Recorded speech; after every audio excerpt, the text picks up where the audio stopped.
চলমান যে পরিস্থিতি, বাংলাদেশের যে পরিস্থিতি, যে চলমান পরিস্থিতি চলছে, তো আপনি চিন্তা করবেন আপনি কেন একটা মানুষের উপর, নিরীহ মানুষের উপর, মাজলুম ছাত্রদের উপর কেন আপনি আপনার প্রশাসন হোক, আপনি প্রশাসন হন, আপনি যত ক্ষমতাধর ব্যক্তি হন না কেন, কিয়ামতের মাঠে কিন্তু আপনাকে একা একা দাঁড়াতে হবে। ইয়াউমা ইয়াকুমুন নাসু লিরাব্বিল আলামিন। প্রত্যেকটা আদম সন্তান, প্রত্যেকটা মানব জাতি একা একা আল্লাহ সুবহানাহু ওয়া তাআলার কাছে দাঁড়িয়ে হিসাব গ্রহণ করবেন।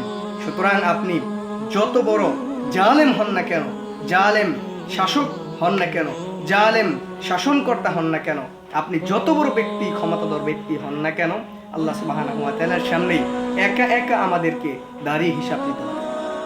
একটা মুসলিম ব্যক্তিকে যদি হত্যা করে, হাদিসের মধ্যে এসেছে, যদি কোনো আদম সন্তান, কোনো মুসলিম যদি কোনো মুসলিমের রক্তকে ঝরায়, মুসলিমকে হত্যা করে অন্যায়ভাবে, সেই ব্যক্তি যেন এই পৃথিবীর সমস্ত মানব জাতিকে হত্যা করে।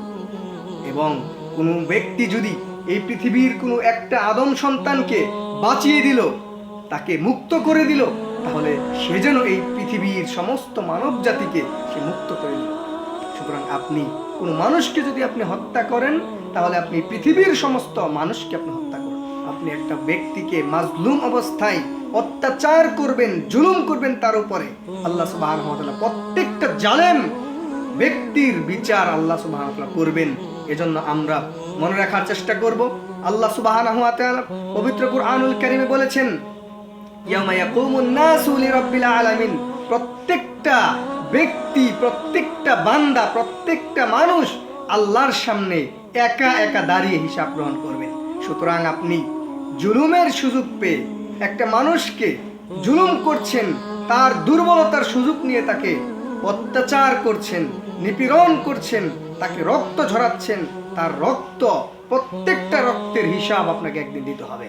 এবং আপনি যত বড় ক্ষমতার ভিতরেই থাকেন না কেন, যত বড় ক্ষমতার গণ্ডির ভিতরে থাকেন না কেন, কিয়ামতের মাঠে আল্লাহ সুবহানাহু ওয়া তাআলা তিনি তার ক্ষমতার প্রকাশ ঘটাবেন। আল্লাহ সুবহানাহু ওয়া তাআলা তার নাম, কাহার নাম ধারণ করে সেই দিন বিচার কার্য ফয়সালা করবেন। সুতরাং আমাদের জেনে রাখা উচিত যে প্রত্যেকটা জুলুমের বিচার কিয়ামতের মাঠে হবে।